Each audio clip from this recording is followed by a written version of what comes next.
ठीक है। अगर आप तरीके से सॉल्व करेंगे, जैसे आप लोगों को बताया है कि अमेरिकन लिटरेचर ऐसे सॉल्व करते हैं, तो यकीन जाने बेटा बहुत अच्छे मार्क्स आते हैं। अमेरिकन लिटरेचर और प्रोज, इवन नॉवल, ये 3 सब्जेक्ट्स ऐसे हैं जो मार्क्स गेनिंग होते हैं। 70s में भी मार्क्स आते हैं अगर स्टूडेंट सही तरीके से परफॉर्म करके आए तो।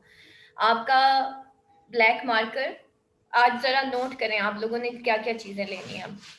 नंबर 1 आपका कट मार्कर होना चाहिए। अब आप लोग जो मुझे टेस्ट देंगे, जैसे नायला और हमारा मुझे असाइनमेंट्स देती हैं बेटा, सारे बच्चे, तमाम स्टूडेंट्स मुझे इसी तरीके से असाइनमेंट्स दिया करें। ठीक है। आपका ब्लू मार्कर, कट मार्कर होना चाहिए एक, आपके घर में हर वक्त अवेलेबल होना चाहिए। मैं टेस्ट अब 1 सिंगल पेन का एक्सेप्ट नहीं करूंगी, ठीक है, ताकि आप लोगों की अभी से प्रैक्टिस हो। नंबर 2, आप लोगों के पास सिंपल वाला मार्कर होना चाहिए, लेकिन वो भी ब्लू होना चाहिए। ब्लैक मार्कर कोई यूज नहीं करेगा। और उसके साथ आपका ब्लू बॉल पेन होना चाहिए। और उसकी आप निब देख लीजिएगा, उसकी टिप देख लीजिएगा कि जो आपके हाथ पे आपको लगे कि ये मेरे फ्लो के, मेरे हाथ के फ्लो के हिसाब से ठीक है, क्योंकि अब आपको बेटा मैंने एग्जामिनेशन के हिसाब से तैयार करना है। मतलब हार्डली अगर अगर मार्च है अभी, तो होपफुली ये सितंबर तक जाएंगे या अक्टूबर तक जाएंगे, तो वही हमारे पास 5-6 महीने हैं। और उन 5-6 महीने में अब ये स्पीड तेज होने जा रही है, ठीक है।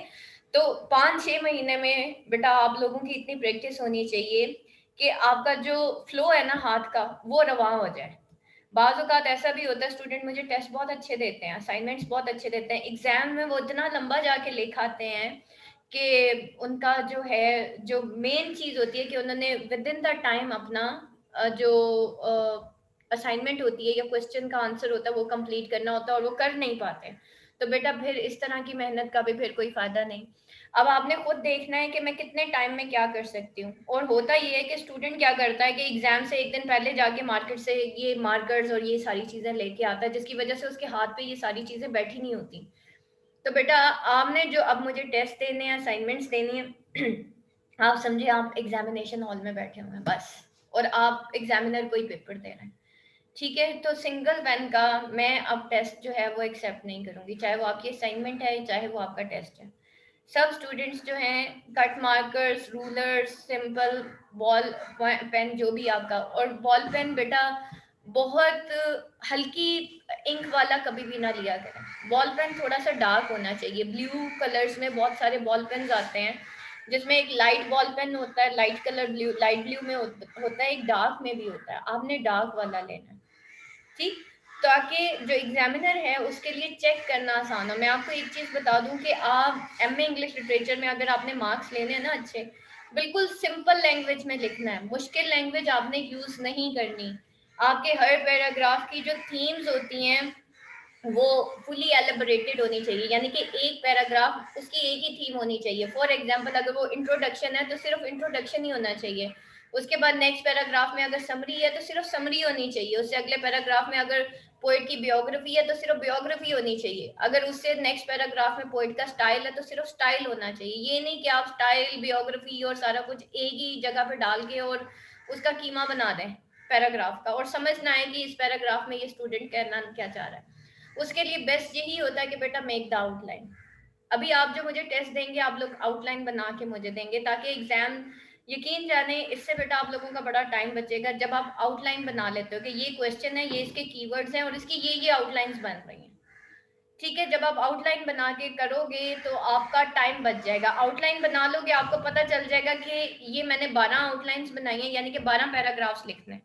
आप खुद टाइम डिवाइड कर लोगे कि 12 पैराग्राफ में अगर मैं एक एक पैराग्राफ में 3 मिनट लगाती हूँ, तो 12 पैराग्राफ्स में कितने हो गए, 36 मिनट हो गए। 36 मिनट्स में आपका एक क्वेश्चन कवर होता है। तो बेटा बड़ा कैलकुलेटेड होके हमने इस वक्त चलना है, because we have the last 4 to 5 months are left for exams. So be ready for that. अब जो पहले आ गया या जो लेट आया, मैंने सारों को ही कराना है जो भी कराना है, ठीक है। तो ये जो आखिरी 5 महीने होते हैं ना बेटा, ये मेरे ऊपर बड़े भारी भारी होते हैं, बेशक स्टूडेंट के ऊपर होते हैं या नहीं होते, लेकिन मेरे लिए बड़ा, ये आखिरी जो 5 महीने होते हैं बेटा, इसमें बड़ा रगड़ा लगता है मुझे भी और स्टूडेंट को भी। फिर जाके बेटा इतने मार्क्स आते हैं, जो आप देखते हैं ना मेरे स्टूडेंट्स के रिजल्ट, फिर जाके बेटा इतने नंबर आते हैं। तो अभी मैंने स्पीड तेज कर देनी है, जैसे जैसे बेटा आपको कहती जाऊंगी आपने करते जाना बस, ठीक है। अभी वो स्लो वाली मैंने जितना टेक्स्ट पढ़ाना था पोइट्री का, ड्रामा का, मैंने पढ़ा दिया। वहां पे मैं स्पीड कम रखती हूँ, क्योंकि वो टेक्स्ट भी इंक्लूडेड होता है, और उस टेक्स्ट के बगैर स्टूडेंट पास होना, उसके लिए 99% स्टूडेंट फेल होता है जो टेक्स्ट नहीं पढ़ता। 1% होता है, मैंने सिर्फ अपनी एक फ्रेंड को देखा था विदाउट टेक्स्ट पढ़े जो पास हुई थी। अदरवाइज जो टेक्स्ट नहीं पढ़ता उसके कॉन्सेप्ट्स भी क्लियर नहीं होते। और फिर लेकिन उसका उसका जो मैंने जब उसका देखा, उसका टेस्ट करने का तरीका और उसकी असाइनमेंट्स जो मैंने देखी थी, तो मैंने एक चीज जज की कि जो दिखता है वो बिकता है। अगर आपका पेपर इंप्रेशन अच्छा नहीं है ना बेटा, एग्जामिनर आपका पेपर उठा के साइड पे रख देगा। अगर आपने उस पर कीड़े मारे हुए हैं ना, तो यकीन जाने, या सिंगल पेन है तो वो एक अजीब सी लीनियंसी वाला, इवन मैं खुद भी जब टेस्ट चेक करती हूँ ना, तो मैं वो वाला टेस्ट मेरे लिए इजी होता है चेक करना, जैसे नायला और हमारा का होता है ना, इनके टेस्ट चेक करना बड़े आसान होते हैं। रीजन एक तो इनकी राइटिंग बड़ी अच्छी है, दूसरा इन्होंने लिखा होता है खुला खुला करके ना, लाइक एक पैराग्राफ होता है, एक थीम होती है, समझ आ जाती है इसने इस पैराग्राफ के अंदर ये चीज लिखी हुई है, तो वेरी इजी टू चेक। लेकिन बहुत स्टूडेंट होते हैं इतना मुश्किल वन सिंगल पेन यूज करते हैं, समझ नहीं आ रही होती कि पहले पैराग्राफ में क्या है फिर दूसरे में क्या है। बेटा ये वाले काम आप लोगों ने नहीं करना है, ठीक है? आपने वन वन गो में जो है आपने अपना हर चीज अपनी तैयारी रखनी है, सही।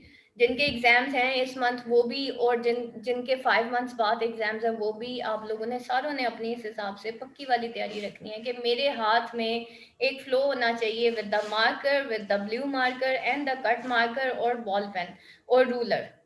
ठीक है, डबल लाइन कैसे लगानी है, कट मार्कर किस किस तरह के होने चाहिए, आपको ये आपको सारा जो है वो मैं गाइड करूंगी आज कि किस तरीके से वो जो है कट मार्कर से डबल लाइन लगाई जाती है। ठीक, ये सारा बेटा आप लोगों ने, पेपर इंप्रेशन बड़ा काउंट करता है आपका, तो फिर आपके अच्छे नंबर आते हैं। ठीक है, अच्छा जी, अब आगे चलते हैं। That is the Adrienne rich.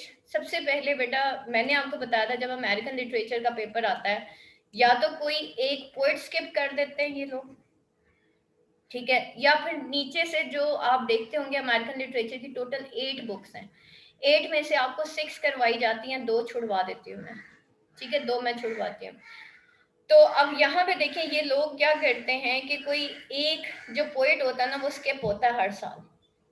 तो आप लोगों ने जो है, जो पोइट्स हैं, आप लोगों को मिनिमम, अगर आप मतलब पोइट्री वाला सेक्शन अगर पूरा कर दें, लाइक 4 पोइट्स कर लें, मतलब तरीका ये होता है कि 4 पोइट्स एंड देन 2 बुक्स नीचे से कर लें, तो आपका पेपर कंप्लीट हो जाता है। नॉर्मली जो मेरा एक्सपीरियंस रहा अमेरिकन लिटरेचर के पेपर के साथ, एक तो ऊपर का सेक्शन से एक 4 पोइट्स में से 3 क्वेश्चन आ जाते हैं, और जो नीचे वाला सेक्शन है ना, जिसमें नॉवल वाला सेक्शन है, एक तो जैज है और एक और आई थिंक हेमिंगवे, इन दोनों में से ना एक नॉवल स्किप होता है, तो मैं क्या करती हूँ, मैं स्टूडेंट्स को नॉवल ही स्किप करवा देती हूँ। ठीक है, दोनों नॉवल स्किप करवा देती हूँ, ऊपर की 6 बुक्स करवा देती हूँ नॉर्मली, मतलब पिछले कई सालों से मैं ऐसे कर रही थी। ठीक, सिल्विया प्लाथ को स्टूडेंट्स थोड़ा टफ ले रहे होते हैं कि जी बहुत टफ है, ये है वो है, हालांकि वो मोस्ट इंपॉर्टेंट अगर कर लें तो ज्यादा बेहतर है सिल्विया प्लाथ को ये सारा। और एंड्रीन रिच इज द ये कि अक्सर सिल्विया प्लाथ और एंड्रीन रिच में से कंबाइंड क्वेश्चन आ जाता है कि दोनों जो है वो फेमिनिस्टिक पोइट्स थी, तो इनका कंपेयर एंड कंट्रास्ट लिखें। ठीक है, या आपको आ जाता है जी फेमिनिस्टिक पोइट्स का, और या फिर दोनों में से जो है एक डिफरेंट क्वेश्चन आ जाता है, लाइक जैसे यहाँ पे फेमिनिस्टिक स्ट्रगल और सब वर्जन इन एंड्रीन रिच पोएम्स लिखा हुआ है। ठीक है, ये मैं अभी आपको बताती हूँ, इसका आंसर जो आपको नोट्स मैंने शेयर किए थे उसके अंदर है, सही है। तो ये है आप लोगों का टोटल, कि अभी जो आप लोगों को मैंने तो इस वीक में सिर्फ सिंपल असाइनमेंट्स करने को दी थी, लेकिन अब लेट्स सी कि यहाँ पे आपको किस तरह के क्वेश्चंस आते हैं। ठीक है, यहाँ पे देखें, सप्ली है 2019, discuss the theme of feminist struggle and subversion in Adrienne Rich poem. आपने थीम ऑफ फेमिनिस्ट स्ट्रगल और subversion in Adrienne Rich poems जो है इसके बारे में आप लोगों ने बताना है। What is the feminist struggle, ठीक है, उसने किस तरीके से थीम ऑफ फेमिनिस्ट स्ट्रगल जो है वो शो की है, और जो सबवर्जन है जो उसकी उसको जो है उसका मतलब जिसे कहना चाहिए उठाओ, उसका सबवर्जन यानी कि उसका उसकी प्रोग्रेस जो है उसको किस तरीके से एंड्रीन रिच की पोएम्स के अंदर दिखाया गया। तो अब आपने इसमें थीम बतानी है जनाब फेमिनिस्ट स्ट्रगल के, like diving into the wreck में वो क्या कहती है, देन जो है उसमें किस तरीके से वो इसको एलिब्रेट करती है। Same is the case with the art Jennifer tigers, then उसके बाद जो है फाइनल नोटेशन, एंड देन आप लोगों की जो फोर्थ पोएम थी दैट इज द जब्रियल, गब्रियल जिसे हम कहते हैं, ठीक है। गब्रियल जो है उसमें जो है इसकी फेमिनिस्ट स्ट्रगल क्या थी, ठीक है, कैसे वो अपनी लॉस्ट आइडेंटिटी को फाइंड आउट करती है। चले जनाब बताएं जरा feminist struggle in the Adrienne Rich poem, कौन इसको एलिबरेट करेगा, एनीवन क्लास? हाँ जी मेरा, वो क्या करती है? आइडेंटिटी जो है ना वो डिस्कवर करने की कोशिश करती है कि मैं क्या हूँ, मेरे रूल्स क्या है, मुझ पे उसका कैरेक्टर क्या है सोसाइटी में, ये सब कुछ है। सही। अपनी वो खोई हुई जो आइडेंटिटी है ना वो उसको डिस्कवर करने की कोशिश कर रही है असल में। ठीक है, और इसमें आप कैसे आप इसको एलिब्रेट करेंगे उसकी? हाँ जी नायला। अस्सलाम वालेकुम मैम।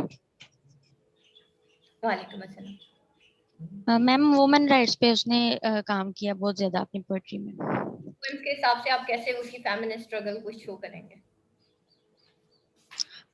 उसकी आंट जेनिफर टाइगर जो है पोएम, उसके अंदर उसने फेमिनिस्ट के ऊपर बहुत ज्यादा काम किया है। वो मेल डोमिनेशन को उसने वाज़ेह तौर पे बयान करने की कोशिश की है कि इस तरह से उसने मेल एंड फीमेल दोनों को उसने सजेस्ट किया है कि उनकी खामियां उनके सामने रखी हैं कि अगरचे उसने कुछ नहीं भी ठीक बातें की, लेकिन फिर भी उनके थ्रू उसने बताया है दोनों को कि उन लोगों को किस तरीके से अच्छी जिंदगी गुजारनी चाहिए, क्या क्या उनको करना चाहिए दोनों को। वुमेन फेमिनिस्ट में उसने औरतों को बहुत अच्छा लेसन दिया है कि हम घर में बैठ के भी हम अपने लिए कुछ ना कुछ कर सकते हैं। हम अपने लिए वक्त निकालना चाहिए। वुमेन को एक अलग दुनिया थोड़ी सी बना लेनी चाहिए। बिजी जो जितनी भी लाइफ हो, जितनी भी उनकी पूरी जिंदगी हो, उसमें भी वो उम्मीद की किरण ढूंढ सकती हैं। और अच्छा जी बेटा, सबसे पहले एक चीज, एनीवन एल्स, किसी और के जहन में कोई पॉइंट कि कैसे आप एलिबरेट करेंगे? हमारा कैसे एलिबरेट करेंगे? हाँ वालेकुम अस्सलाम।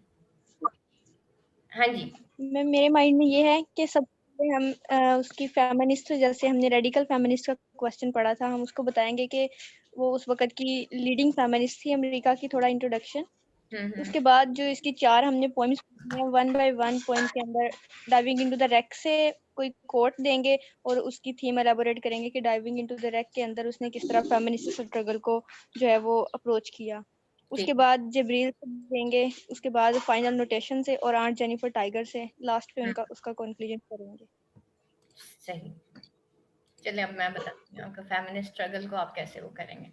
अच्छा जी देखिए बेटा, सबसे पहले है क्वेश्चन यहाँ पे कि किस तरीके से फेमिनिस्ट स्ट्रगल जो है वो इसमें वो एलिब्रेट करेगी। सबसे पहले बेटा क्वेश्चन देखें क्या है कि थीम ऑफ फेमिनिस्ट स्ट्रगल वो किस तरह के, पहला की पॉइंट क्या है, नंबर 1 थीम लिखे जरा, नंबर 2 फेमिनिस्ट स्ट्रगल, एंड तीसरा subversion in Adrienne Rich poems. एंड्रीन रिच पोएम्स के अंदर वो किस तरीके से हमें फेमिनिस्ट स्ट्रगल और सबवर्जन नजर आती है। सबसे पहले the main theme as the feminist struggle that is seen in the poems of the Adrienne Rich. उसके बाद हम देखेंगे कि she has basically used the figurative language to elaborate the theme of feminist struggle and the subversion, ठीक है, through her poem। उसने figurative she uses, अब इसमें आप जब फिगरेटिव लैंग्वेज पे आ जाओगे ना कि जी उसने अपनी फिगरेटिव लैंग्वेज के जरिए इस थीम को बड़ा उसने एलिबरेट किया, तो आप कहेंगे कि शी हैज यूज्ड, सबसे पहले आप इमेजरी का एक पॉइंट बना लें, लिखें सब इमेजरी, ठीक है। She has used different imagery या she has used the images to elaborate the theme of feminist struggle and subversion. At first, we will discuss the diving into the range, in which she has used the image of a ladder, in which she has used the tools to elaborate this feminist struggle. She has dived into the sea, and then वो समंदर के अंदर जाती है, वो जाके rack देखती है, और फिर वो सारी वो क्या है, that is basically the feminist struggle that is shown by that poem through the imagery. Not only in imagery पे ही अभी हम रहेंगे, ठीक है, पहली फिगरेटिव लैंग्वेज द इमेजरी, फिर वो कहेगी she has also used the imagery of feminist struggle through the needle, the image of the needle used in Aunt Jennifer Tiger. Aunt Jennifer Tigers में वो जो needle use करी बड़ी मुश्किल है, hard to pull. That is also the feminist struggle in this patriarchal society. कि कैसे वो patriarchal society के अंदर एक feminist struggle through a needle show करती है कि बेशक वो जो है बहुत ज्यादा मतलब उसको बाउंड कर दिया गया एक माहौल में, लेकिन still she is struggling to knit. Although there is a wedding band in her hand and a ring, uncle wedding band and a ring in her finger, but still she is struggling to do something, कि वो अपनी identity को find out करने के लिए या कुछ करने के लिए वो कुछ ना कुछ करती है, एंड फाइनली वो जो है एक पोर्ट्रेट बनाती है, या वो एक जो भी है टाइगर्स जो है वो उसको निट करती है, जो कि एक्चुअली उसके सबकॉन्शियस में है कि she want to dive just like that.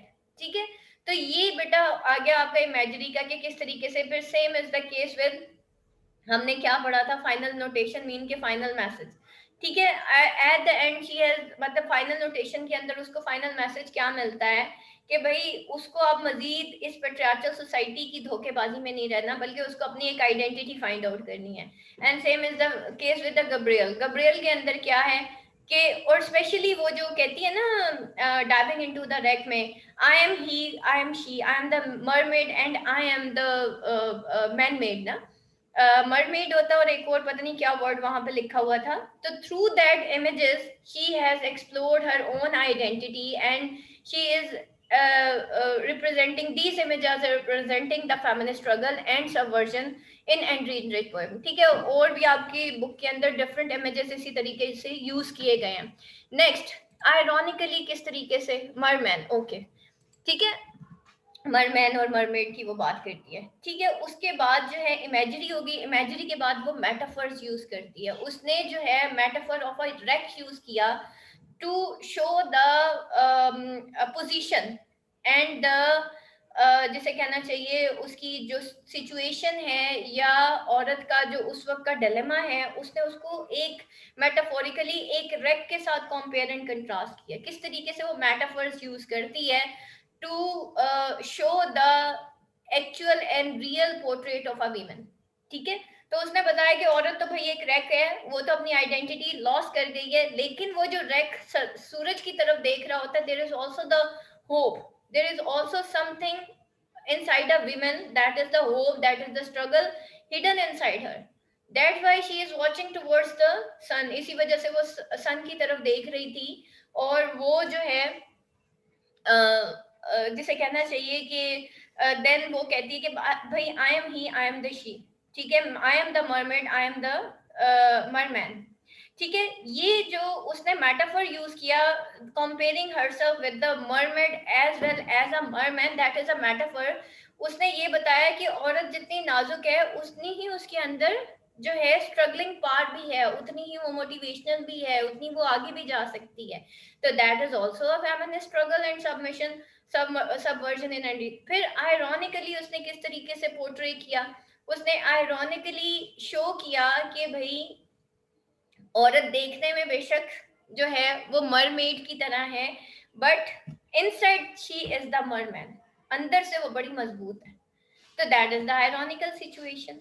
ठीक है, तो rack is not in fact the rack. Ironically अगर हम रैक को भी देखें तो आयरनी क्या है उस रैक के अंदर, कि कहने को वो रैक था, सोसाइटी उसको रैक कहती थी, लेकिन उसका फेस तो एटलीस्ट सन की तरफ था, जो ये शो करता है कि भाई ये तो इसका जो है मतलब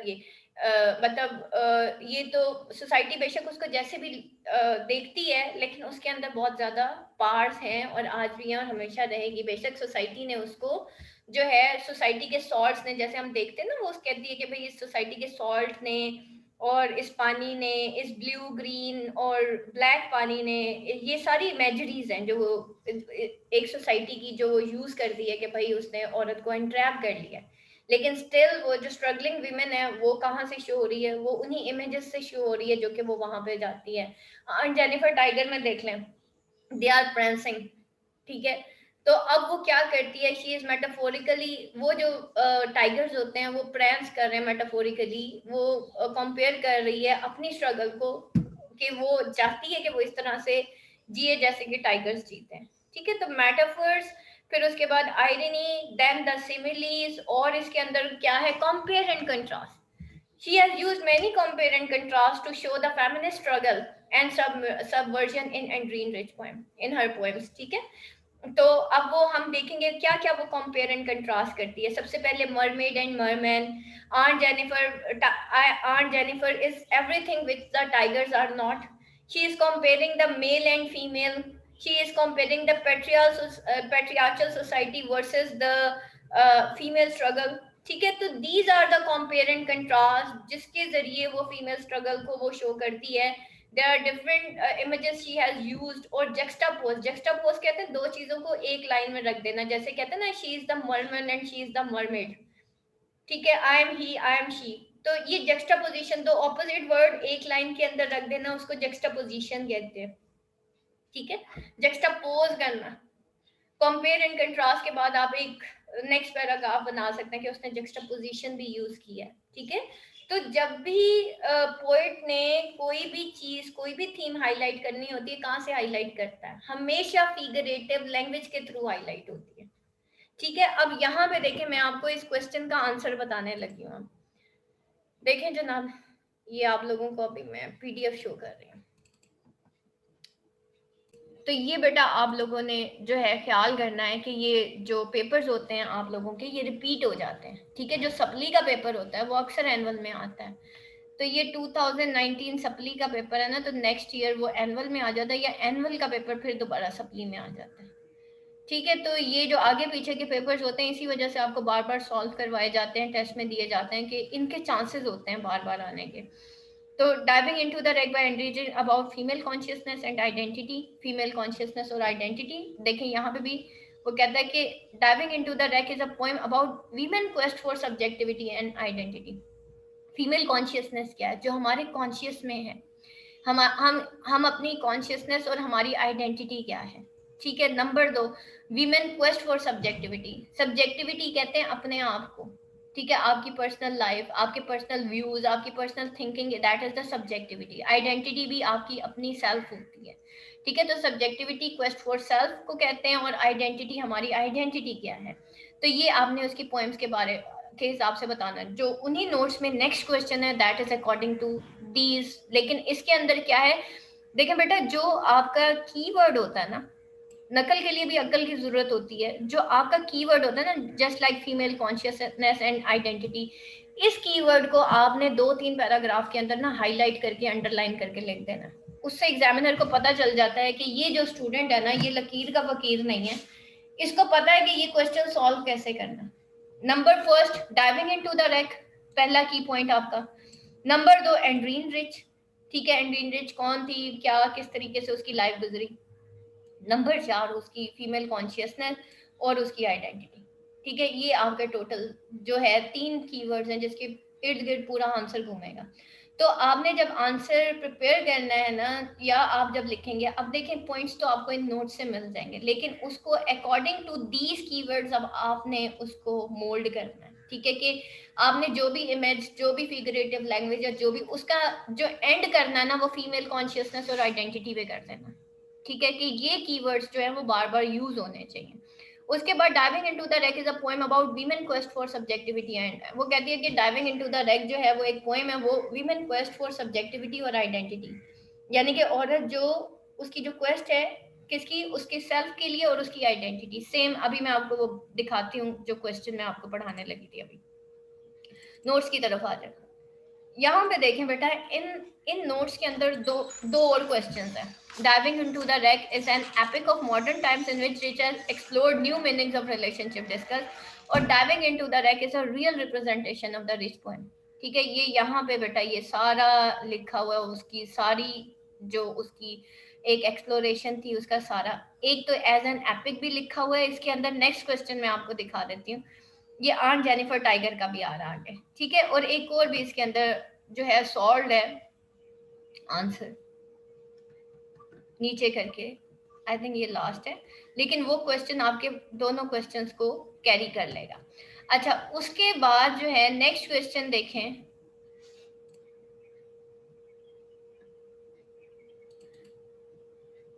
critically evaluate on Jennifer tiger by Adrienne Rich. ये 2014 का पेपर है। किसी जमाने में इस तरह के पेपर आया करते थे कि सीधे साधी क्रिटिकली एवेल्युएशन आती थी, लेकिन अब नहीं आती। फिर है what are the main themes of poem on Jennifer tiger by Adrienne Rich. Main themes बताएं। मैंने आपको कहा था जब भी क्रिटिकल एप्रिसिएशन करें थीमेटिकली किया करें। और आपको जो वैसे भी ऑन जेनिफर टाइगर्स जो मैंने लिखने के लिए दी थी, तो मैंने आपको कहा था थीमेटिकली एलेबोरेट कीजिएगा, स्टेंजा वाइज आपने एलेबोरेट नहीं करना, ठीक है? तो थीमेटिकली एलेबोरेट कीजिएगा। तो यहाँ पे भी वो थीम ऑफ द पोएम पूछ रहा है। क्या क्या थीम्स है भाई, कौन बताएगा? ऑन जेनिफर टाइगर की जरा थीम्स तो बताएं मुझे। भी है ऑन जेनिफर में। शाबाश। और women suppression. Yes ma'am, women suppression. और एक और पॉइंट है मैम, ये जो ऑन जेनिफर टाइगर है, इसमें जिस तरह जो वुमेन की जो भी उस वक्त की वुमेन की जो भी कंडीशंस थी, अगर उसको जस्ट कोई रिकग्नाइज करे कि ये मतलब कि ये सब कुछ उनके साथ हो, तो वो भी उनके लिए एक बहुत वो थी बात। फिर उनकी उनको बेहतर करने के लिए भी उसने बात की। हाँ, विमेन स्ट्रगल की बात की, विमेन सबमर्जन की बात की, ठीक है? Women struggle, women identity, women subversion. फिर उसने जो है एक वही ट्रू आखिर में उसने अपना एंगर भी शो किया जब हाँ, उसकी डेथ की बात उसने की, कि उसके डेथ तक भी, उसके बाद भी उसको जो है ना वो सुकून नहीं मिलेगा। एग्जैक्टली, कि वो आदी हो गई थी एक्चुअली उस गुलामी की, कि डेथ के बाद भी जो है वो उसके जो जिस्म पे क्रूएलिटी उसने शो की है, ठीक है? तो ये सारी थीम्स हैं, क्रूएलिटी है, सुप्रेशन है, और उसके बाद जो है उसको एंट्रैप कर दिया जाता है एक सोसाइटी पे, लिमिटेड उसके पास रिसोर्सेज होते हैं, उसको बाहर जाने की इजाजत नहीं होती। ये सारी चीजें जो हैं ऑन जेनिफर टाइगर के थ्रू उसने एलिब्रेट की हैं। आप लोगों को जो नोट्स शेयर किए थे ना मैंने वर्ड में, माय MS ऑफिस वाली जो फाइल थी, ठीक है, उसमें देखें सारी थीम्स वहां पे एलिब्रेट हुई हैं, ठीक है? उसके बाद वो कहती है आगे, critically evaluate on Jennifer tiger by Adrienne Rich के write by referring closely to rich poem prescribed in syllabus, discuss 2 poems are typical of her attitude. Any 2 poems लिखनी है जो typical of her attitude हो, ठीक है? आप 2 लिख दें। सबसे ज्यादा easy तो यही है कि diving into the wreck लिख दें, और जो है ऑन जेनिफर टाइगर लिख दें, ठीक है? इन दोनों को आप जो है 1 by 1 करके भी आप इनको एक्सप्लेन कर सकते हैं, और मतलब ऐसे भी कर सकते हैं कि उसकी डिफरेंट थीम्स ले लें। लाइक सबसे पहले उसकी मेन थीम आ जाएगी, यानी कि विमेन सबवर्जन की वो बात करती है, फिर विमेन सुप्रेस हो गई थी, उसकी आइडेंटिटी की उसने बात की, तो लॉस्ट आइडेंटिटी या to find the truth of the life, ठीक है? तो या क्वेस्ट फॉर लाइफ भी हम इसको कह सकते हैं। तो क्वेस्ट फॉर लाइफ का आप एक पैराग्राफ बनाएंगे और उसमें आप सारे इमेजेस दे देंगे कि जी ये इसने इमेजेस यूज किए हैं, कुछ ऑन जेनिफर टाइगर में, और कुछ उसने जो है एंड्रीन रिच ने जो है डाइविंग इनटू द रेक में ये इमेजेस उसने यूज किया। Through these images she has show this theme, ठीक है? उसके बाद आप नेक्स्ट उसके ऊपर आ जाएं, वो कंपेयर एंड कंट्रास्ट का एक टूल यूज करती है, और जिसमें आप दोनों पोएम्स के कंपेयर एंड कंट्रास्ट में कुछ चीजें ले लेंगे, उसके इमेजेस ले लेंगे कि जी ये चीजें उसने यहाँ पे यूज की हैं, जो कि typical of her poetic attitude को शो करती हैं, कि वो हमेशा उसका typical of her poetic attitude क्या था, वो हमेशा वीमेन स्ट्रगल और सबवर्जन की बात करती थी। उसके बाद जो है right a detail note on the dominant theme concern in Adrienne Rich poem final notation. ये भी बेटा कल आपको शेयर कर दिया था। Choose 2 poems from your course, explain in detail how poet give us fresh view of think through the use of poetic language. वो कहते हैं 2 poems अपने कोर्स में से कोई सी 2 poems आप सिलेक्ट करें। मैंने जब ये पेपर दिया था तो मैंने जो है वो जॉन एशबरी की 2 पोएम्स का कंपेयर एंड कंट्रास्ट लिखा था, क्योंकि मुझे जॉन एशबरी की पोएम बड़ी अच्छी लगती है, जिसके अंदर वो आर्टिस्टिक स्ट्रगल की बात करता है। क्योंकि मेरा अपना एक इनोवेटिव माइंड है, मैं कहती हूँ ट्रेडिशन को बंदे को फॉलो करना जरूर चाहिए, लेकिन कुछ इनोवेटिव वे में करना चाहिए, ठीक है? जैसे ये जो ऑनलाइन क्लासेस बनी थी ना, ये जो है बेसिकली उस वक्त कोई भी पाकिस्तान में ऑनलाइन एकेडमी नहीं थी। जब मैंने बनाई थी तो वो जब वो कहता ना कि भाई आपको पढ़ाऊंगी अभी जॉन एशबरी के, वो एक पेंटिंग करता है तो लोग बड़ा क्रिटिसाइज करता है, तो जब मैंने ऑनलाइन क्लासेस बनाई थी तो बड़ा क्रिटिसाइज हुआ था। तो एक मेरा व्यू पॉइंट यही था कि वो करना है जो कभी किसी ने ना किया हो। ये मेरा बचपन से एक एम था जिंदगी का, कि करूंगी वो जो कभी किसी ने ना किया हो, और साथ में अल्लाह ताला से दुआ करती थी कि या अल्लाह वो करवा ले जो कभी किसी ने ना किया। ठीक है, तो अल्लाह ताला ने मेरे से करवा लिया। ये मेरा एक ख्वाब था, ये मेरा ड्रीम था कि I have to do some innovation in Pakistan. तो अल्हम्दुलिल्लाह अल्लाह ने मुझसे करवा ली। तो वो मैंने बड़े दिल से उसका आर्टिस्ट व्यू पॉइंट लिखा था कि जब आप एक इनोवेशन करने जाते हैं ना, लोग उस चीज़ को एक्सेप्ट नहीं करते। ज़माना जिस ढाल में चल रहा होता है, जब आप उससे ऑपोजिट कोई काम करते हो ना, तो आपको बड़ी गालियाँ भी पड़ती हैं शुरू में, स्टार्टिंग में बड़ा स्पेशली लाइक ये इस चीज़ पे भी बड़ा क्रिटिसाइज हुआ था कि मैं फेस शो नहीं करती, तो हाउ इज़ इट पॉसिबल कि एक बंदा फेस भी शो ना करे और टीचर इतना अच्छा भी पढ़ा दे। बट मैंने किया, वो भी करके दिखा दिया। ठीक है, और अल्लाह ने मुझे तौफीक दी जो मैंने किया। तो बेटा ये वो सारी चीज़ें थी। तो मैंने ये मुझे जो अच्छी लगती है ना पोएम, एक तो मुझे मेलोडिक ट्रेन्स बहुत पसंद थी, और एक मुझे वो जो आर्टिस्ट व्यू पॉइंट बताता है ना जॉन एशबरी अपनी पोएम से, मैंने इसका कंपेयर एंड कंट्रास्ट लिखा था और मेरे बहुत अच्छे मार्क्स आए थे अमेरिकन लिटरेचर में। ठीक है, तो अच्छे मार्क्स आज